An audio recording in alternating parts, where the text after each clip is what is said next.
You can stand in front of a stone tomb and swear it's only stone until something inside it rearranges the way your heart understands the world.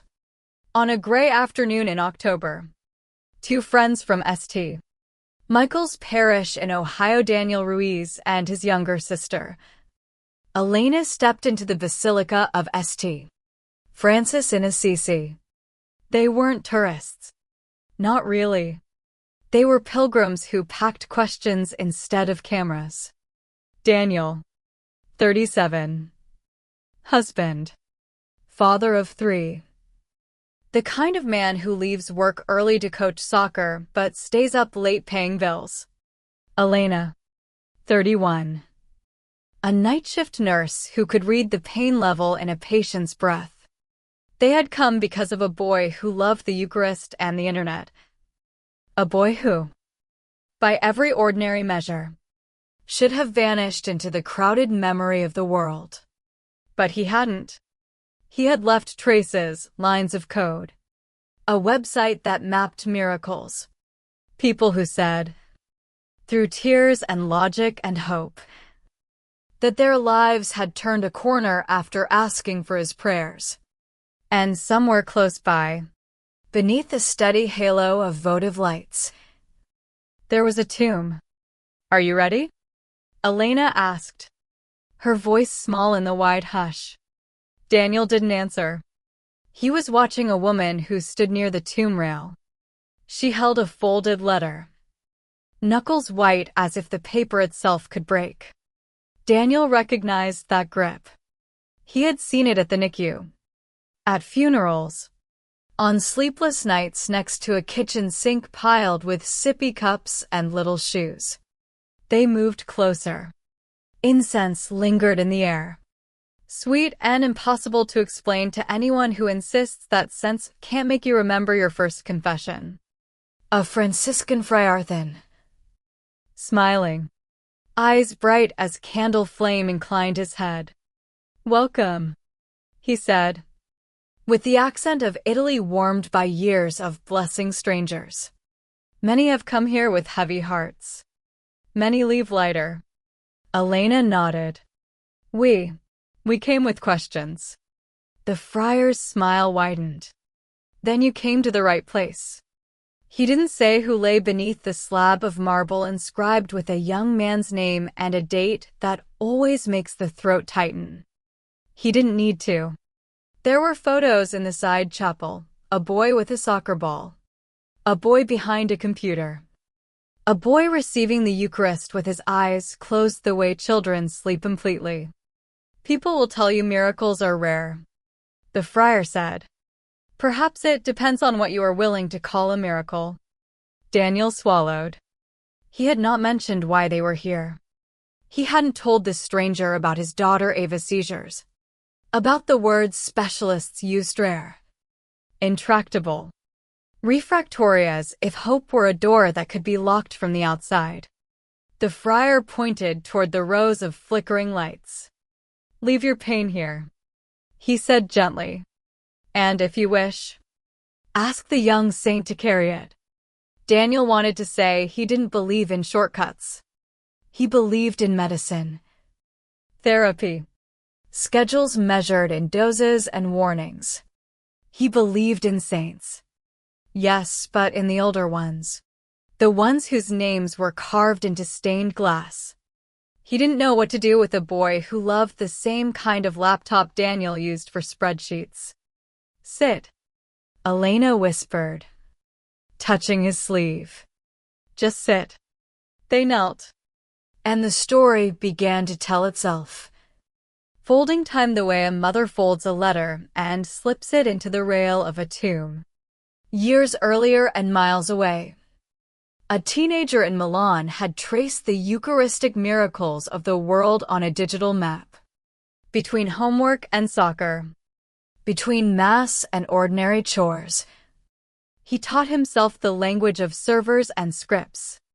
He cared about the world and the one who had made it. When classmates drifted toward the glow of entertainment, he opened a different window. He told anyone who would listen, the Eucharist is my highway to heaven. Friends teased him. Priests smiled. Parents watched with that careful, guarded hope all parents learn to carry. It wasn't just that he was devout. It was that his devotion was focused, stubborn, luminous. He wasn't trying to impress. He was trying to belong to Christ as fully as a heart can belong. He started a website that cataloged Eucharistic miracles across centuries and continents.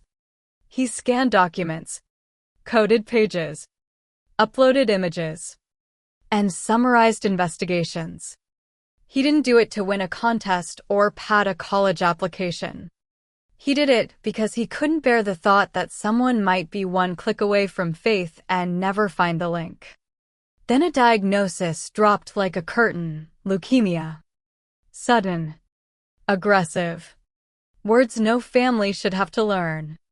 He told his mother he offered his pain for the Church and for the Holy Father. He said there were people who suffered more than he did. He said he was ready. At 15. He died. The town whispered. The parish wept. And still, somehow, the website stayed up. The map a kind of heartbeat. Years later, testimonies began to collect like driftwood after a storm. A child regained movement. A young man's organ failure reversed overnight. A mother in Costa Rica, miles from home, asked for prayers at the tomb and returned to find her daughter breathing on her own, speaking her first words after the accident that should have taken everything. Some people called it coincidence. Others called it mercy. The Church investigated, as the Church does when the extraordinary intrudes on the daily. There were doctors and documents. There were questions and silence, and the kind of humility that refuses to coerce anyone into belief. But the candles in front of the tomb multiplied. Letters piled up. And pilgrims came, carrying everything that breaks in a human life, and hoping it might be held by a boy who kept the sacred host at the center of his days. Her name in this telling is Teresa Valverde, though it might have been any devout mother with a passport and a desperate prayer. She had come from Costa Rica, a phone full of medical reports in her bag, and a question no hospital could answer. Teresa had known the dimensions of hope before the accident. She knew the way prayer steadies the hand that signs insurance forms and fills out consent for surgery. But she didn't know what hope looks like when machines breathe for your child. In Florence, it happened an afternoon built for bicycling. An ordinary corner with an extraordinary patch of gravel. Teresa had stayed home, folding laundry, when the call arrived and the world split into before and after. At the hospital, doctors spoke quickly, gently, and only after measuring her face for the contour of its breaking point. Emergency surgery. Severe traumatic brain injury. No one said the future in measurable units. Everyone let the monitors do the talking. Teresa prayed the way the muscles of the chest move when the lungs are finished. She prayed with the memory of her daughter's laugh and the scent of shampoo in a towel on the bathroom door. When friends texted asking what to do, she wrote back, "Pray. Please pray." Word reached a priest in Florence who remembered a boy from Milan and his devotion to the Eucharist. He met Teresa outside the ICU and told her there was a shrine in Assisi, a tomb where many had found their prayers turned into a different kind of arithmetic. "I don't know if I can leave," Teresa said, staring through glass at a girl who looked like a stranger wearing her daughter's face. "Then don't," the priest answered. "But send your heart." She did leave. In the end, she took a morning train and stood trembling at the rail. She unfolded the letter she had written on the Rydia letter that named her daughter. The accident. The hours. The machines. The unbearable quiet. She asked a boy she had never met to carry the letter to Christ. Then she went back, ready to hold a hand that did not squeeze back. But the machines were different. A nurse with soft eyes said, "She's breathing." On her own. The monitors traced a different language. Teresa looked at the bundle of her daughter's hair and saw the first tiny shift of a face turning toward the sound of a mother's voice. The doctor's eyebrows rose. The surgeon used words like unexpected and remarkable. The nurses cried in the way people cry when they have learned not to cry at work. Teresa didn't proclaim a miracle. She whispered thank you down the hallway toward a chapel that always smells faintly of wax and floor polish. Months later, after rehab, after a graduation gown that hung a little wide at the shoulders, after a mass of Thanksgiving that still makes a small parish weep 15 minutes into the story, Teresa returned to Assisi this time with a bouquet from her own garden. She laid a single rose along the rail. It did not fade. Or so the story goes. Or so the microscope later seemed to suggest when a teacher named Dr. Rodrigo at a local school examined a petal that kept sipping water as if it didn't know it had been cut. The cells were intact longer than cells should be. The xylem and phloem seemed to stubbornly remember their job. Scientists may argue. They may be right to argue. They may call it an aberration, or a contaminant, or a misreading of the calendar. But for Teresa, and for Daniel listening to the friar in the basilica, it was more than botany. It was the gospel in miniature. An unnecessary kindness that reveals a tenderness wringing under the ribs of the world. Back home in Ohio, Daniel returned to work, to soccer practice, to the neurologist, to the night his daughter Ava seized for nearly 2 minutes while the timer on his phone labeled each second with a small, humiliating beep. Faith did not make him immune to fear, and medicine did not make him immune to wonder. He was learning to live at the intersection. Elena texted him links at night, articles on pediatric neurology, testimonies from parents, pages from that old website the boy had built that now lived on mirrors across the world, preserved by strangers who didn't want the map to fall out of the sky. On a snowless Advent Sunday, the parish ran out of parking before the early Mass. Daniel carried Ava in while she slept in his arms, a limp bracket of trust. Father Nathan preached about the Eucharist as presence, not symbol. He spoke about how God has always been a better host than we are guests. During the consecration, Daniel found himself whispering words he had never said aloud. If you want her, she is yours, but please. Not yet. Then he added the coda he had learned in Assisi. The way pilgrims always add a coda once they have learned how to ask, and if there is a boy in your company who can carry this prayer, let him. After Mass, a woman named Margaret, the kind who runs every parish fish fry and has a laminate name tag for every ministry, touched Daniel's elbow. "We meet on Tuesdays," she said. "Just a few of us. We pray the rosary. We pray for families. Bring Ava if you can. Or don't. Bring your worry. That is enough." He went. Not every week. Not always on time. But he went. They prayed in the chapel with the flickering candle that meant someone was home. Sometimes he felt nothing. Sometimes he felt the fear drain 5%, which was measurable and, to a man who likes measurable things, merciful. Spring arrived early.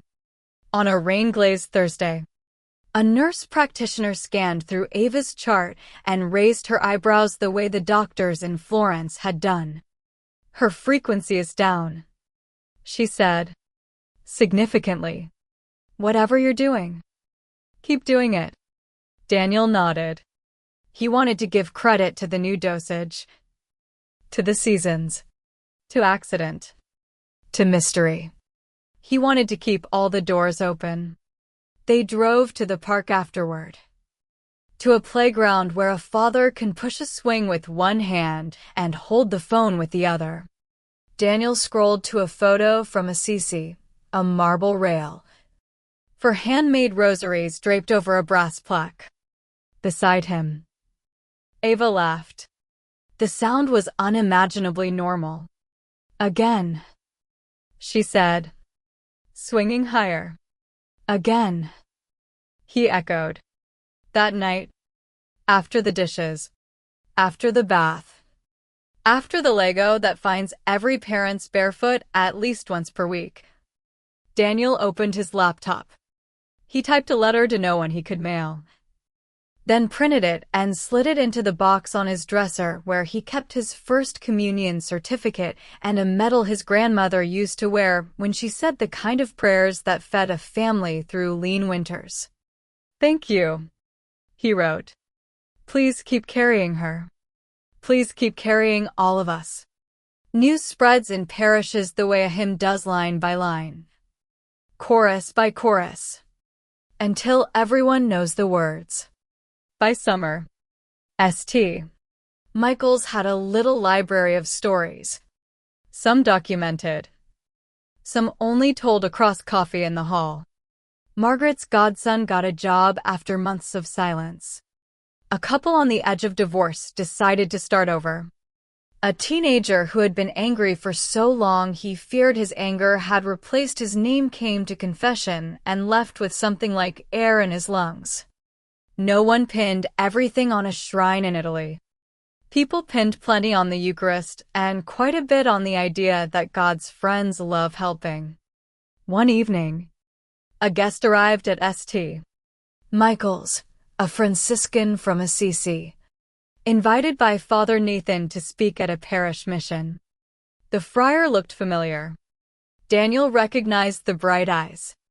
After the talk about Eucharistic amazement, about friendship with the saints, about the practical business of forgiving enemies and remembering to thank your mail carrier, people lined up to greet him.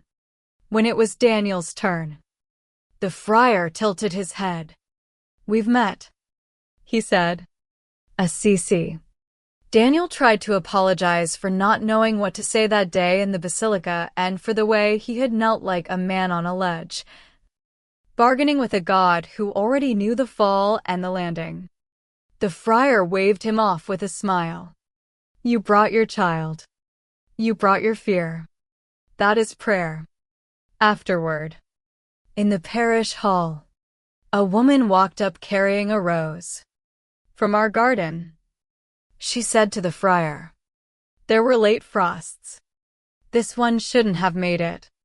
She placed the flower on the refreshment table between the sugar cookies and the coffee urn, as if to say that beauty belongs in the middle of everything, not only in the corners we label sacred. Ava reached for the rose. Daniel stopped her hand out of habit. Then he caught himself and nodded. Go ahead. She touched the petals gently, then leaned in as if listening. It sounds like church, she announced. People laughed. The friar laughed, too. But later he stood by the flower a long time with the expression of someone memorizing a face. Miracles invite arguments. The church expects it, welcomes it, insists on it. It is not lack of faith to ask for records, to examine wounds, to count days and measure distances. It is only justice to the truth. So the stories around the tomb grew heavier and lighter at the same time. Documentation was gathered. Testimonies were recorded. A Vatican congregation reviewed thick folders under bright lamps. If a rose petal was examined, a botanist sat at the microscope. If a girl woke breathing, neurologists traced the maps of her scans before and after, asking the questions good doctors ask when the usual explanations do not apply. In Ohio, the debate played out the way it always does, around dinner tables. In live-streamed comments typed by people in drive-through lines. In RCIA classrooms where candidates with more questions than certainty made a down payment on a life of wrestling with mysteries. Maybe God uses biology, one parishioner said, stirring her coffee. Maybe medicine is the path, and prayer is the companion. Maybe, another answered, God uses a boy who loved the Eucharist to remind us that the Eucharist is the real miracle. Father Nathan smiled the way pastors smile when parishioners build bridges without his help. You know you're both right, he said. A deacon candidate drew a simple chart on a whiteboard at adult faith formation. At the top, Providence. On one side, means. On the other, ends. Under means, he wrote doctors, nurses, science, patience. Under ends, he wrote healing, peace, conversion, courage. At the bottom, he wrote one more word, mercy. Mercy. The class agreed. Refuses false choices. It is just as willing to travel the highway of an MRI as the back road of the extraordinary. 6. The night of the storm. On a July evening, power lines hummed a pitch that means weather is changing. The sky over the parish school turned that strange green that sends baseball coaches to their phones and mothers to their windows. By 8 o'clock, thunder stitched itself into a wall. The lights flickered. The parish hall, crammed with VBS supplies and half-inflated beach balls for the closing skit, went dark. Father Nathan propped doors and lit candles along the center aisle. Neighbors who feared downed trees drifted in. The way flock animals find one another when lightning redraws the grass. Daniel and Elena came too, with their parents and children and a Tupperware of mac and cheese, because parish families bring food to storms the way firefighters bring hoses to fire. When the transformers boomed and the night outside went oddly quiet, someone began the rosary. No one said who. Voices picked up the rhythm. Hail Mary, full of grace. A toddler's laugh punctured the second decade.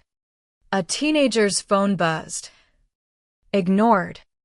Thunder replied with a rumble as old as Genesis. Daniel felt the knot in his chest unwind. Not completely. Not forever. But enough. When the last echo faded, the friar from Assisi, who had stayed with the parish a week longer than planned because Ohio hospitality often ambushes itineraries, stepped forward carrying a small reliquary. It wasn't grand. It looked like the kind of reliquary a humble saint would approve. Modest and well-loved. He set it on the altar rail and said simply, "Here is the reminder that we do not pray alone." Ava tugged her father's sleeve. "What is that?" "A memory," Daniel whispered. The friar chuckled. "That is as good a definition as any." Then he did something that had not been in the schedule or the bulletin or the parishioners' careful plans. He lifted the monstrance from the tabernacle and placed it on the altar. There are moments when teaching must stop because the lesson has entered the room. The hush was not the hush of weather or power outages or children stunned by candles. It was the hush of presence. The kind that changes the way a person sits in a pew. Daniel knelt. He didn't recite the prayer he had practiced. He didn't make deals or outline requests. He simply sat in front of a love that had outlived every argument. Ava slid beside him and placed her small hand in his. It fit perfectly, like a truth that was there all along. When the storm loosened its grip and the lights blinked back on one fluorescent bulb at a time, the parish hall erupted in that silly, grateful laughter humans can't help making when they are saved by something as ordinary as electricity. Parents rounded up children. Teens rescued the beach balls. Ushers collected candle stubs.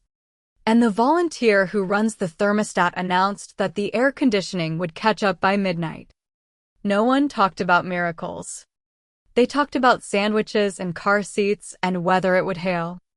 But the looks people exchanged across the pews had a softness you only get when you face the dark together and found there was someone in it with you. A year passed. Ava kept improving. Not perfectly. Not like a commercial. But obviously. Elena got a daytime schedule.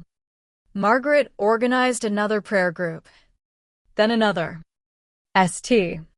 Michael's parish adopted a rhythm of adoration that left the chapel lights on more often than they used to be. Teresa sent a Christmas card, her daughter in a graduation cap, smiling in a way that looks like a decision. The friar returned to Italy with stories that made other friars laugh and cry in equal measure. A teacher in Assisi offered his students a unit on plant physiology, using a rose as a case study. The data did what data does, insisted on what could be measured, refused what could not. And the church continued her careful worth-a-checking. The interviewing. The patiently skeptical love she extends when people bring her anything that might be holy. On an ordinary weekday morning, dishes in the sink. Laundry in the machine. Sunlight like a clean page through the kitchen window. Daniel opened a small padded envelope. No return address. Inside, wrapped in tissue, lay a pressed petal. No note. Only a line printed on a card the size of a prayer. Do not be afraid of what endures. He didn't know who sent it. Perhaps it was Margaret, bestower of laminated miracles. Perhaps it was a friend of a friend in Assisi who remembered a man who once knelt like a ledger bent in prayer. Perhaps no one sent it. And the petal had simply arrived the way joy sometimes does when you have stopped chasing it. He set the petal in the family Bible and closed the cover with a care one usually saves for sleeping children. Thank you, he said aloud. Which is another way to pray. That night, before bed, he picked up the envelope again and found a second slip of paper he had missed. One sentence in tidy script: if a flower can be stubborn with beauty, so can a human heart. He taped that sentence on the fridge where permission slips live and grocery lists begin. For a month, it blended into the wallpaper of daily life.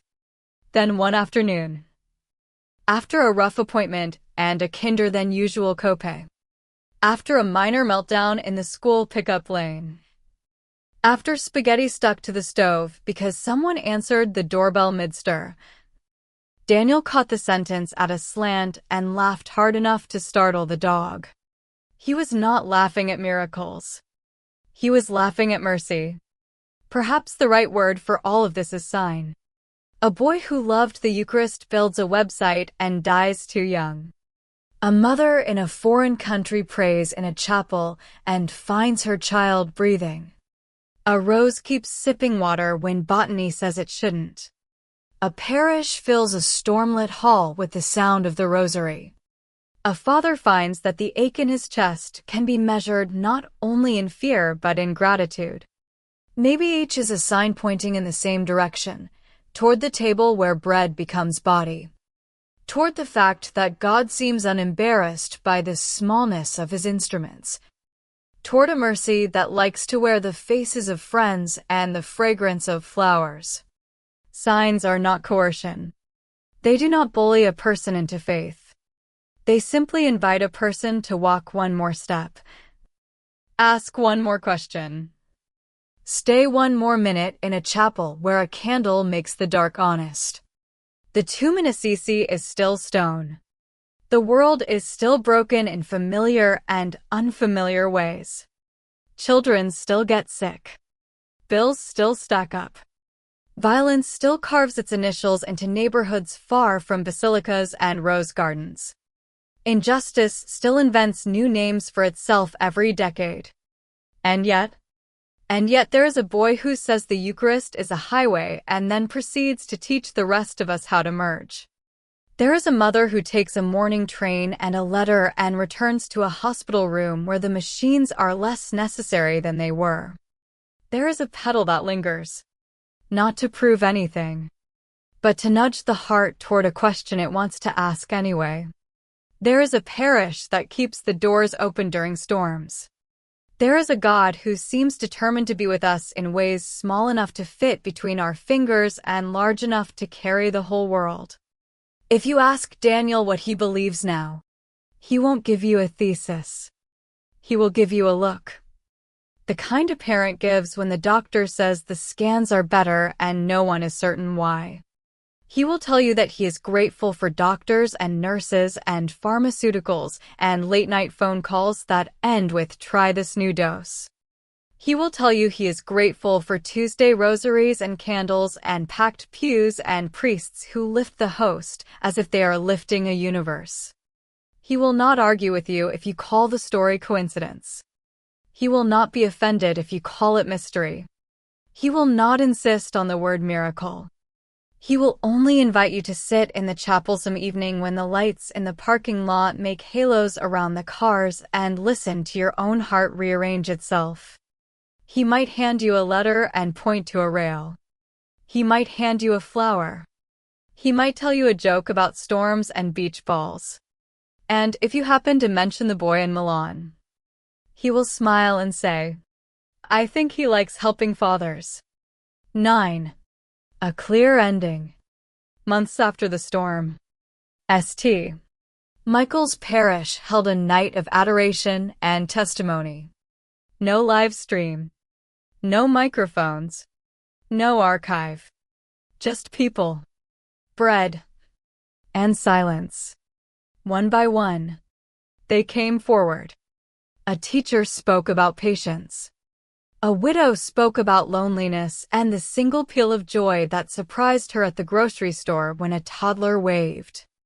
Margaret confessed that she had been bossy with God, then laughed and said God had not seemed to mind. Father Nathan admitted that he had once been afraid of asking for miracles because he didn't want to look like a fool, then added that looking like a fool for love was the only kind of foolishness he trusted. Then Daniel stood up. He did not say much. He said thank you to the parish for praying and to the doctors for trying and to the God who had walked with them whether or not they had felt it at the time. He said his daughter still had seizures, but fewer. He said he had learned to measure improvement not only in minutes without events, but in the quality of their afternoons together. He said he had learned a new way to rest the heart on the altar rail and in the hands of friends. At the end of the hour, Father Nathan lifted the monstrance and blessed the people. If the friar from Assisi had been there, he would have recognized the light on their faces. The blessing felt like the end of a long sentence you did not realize you had been reading your whole life. It landed like a period, solid and tender. They extinguished the candles. They locked the side doors. They turned out the hall lights. The parish went to sleep the way a farm goes to sleep early, knowing morning will come like a promise kept. And in the dark chapel, the sanctuary lamp kept guard, a tiny beating heart beside a presence that does not fade. You have heard a story about faith, healing, and signs that ask to be read with both the mind and the heart. Now I want to hear from you. In your own life, where have you seen violence and injustice in the news? In your neighborhood? In a hospital waiting room, and how do you believe we should respond as Catholics? Do you think stories like this risk distracting us from confronting real suffering? Or do they strengthen the will to act with mercy and courage? Share your view in the comments. Take a clear stand. Tell us what you believe about prayer and action, about miracles and medicine, about what love owes to a wounded world. Your voice can help someone else find their way through a storm.